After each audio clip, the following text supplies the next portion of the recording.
Hey there, I'm Lainey Lipsky, parenting coach and master teacher. Parenting is hard. I totally get it, and I'm here to make it easier for you.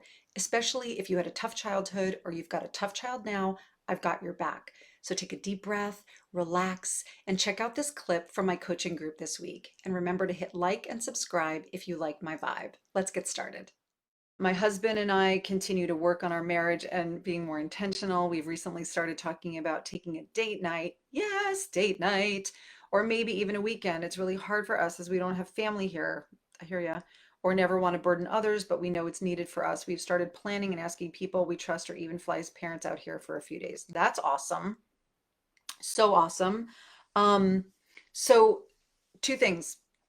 One around, first of all, it's just amazing. That's like a great win. And I love that you're putting focus back on your marriage because golly, all of us need to keep an eye on our marriage as we're raising little kids, especially kids who are challenging because they suck the air out of our relationship if we don't protect it.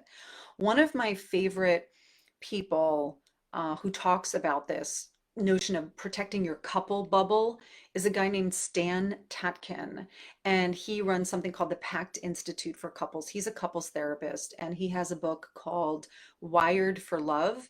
I love that book. It's one of my favorite marriage books. And one of my other favorite marriage books, not that you really asked me, but I'm telling you anyway, is the John Gottman book called The Seven Rules of Marriage or something like that. But look up John Gottman. He's a great resource for really practical marriage enhancement tips.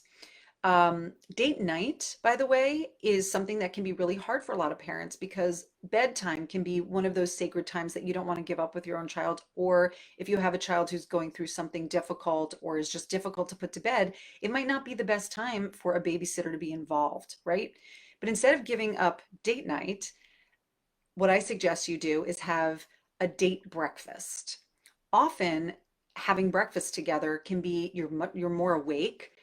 Well, I am because I'm a morning person, but it can be something that is easier for a babysitter to take over for a couple of hours in the morning and play with your kids, and for you and your partner to have a relaxed breakfast together. Like, how awesome would that be to have coffee and read the paper or talk or whatever, to take a walk, whatever you want to do.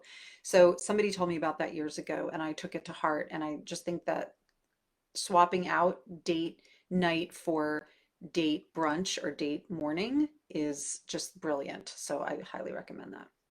I really hope this video was helpful to you. Feel free to share it and use the comments to ask a question or to request a topic for the future. We've got links below for free support with things like discipline, teaching your kids how to be more gritty, and how to be more patient with your kids, plus access to my free coaching group. So be sure to check those links out. And remember, we get one shot at parenthood. Our kids only get one shot at their childhood. So let's make it count. Click like and subscribe, and I'll see you soon.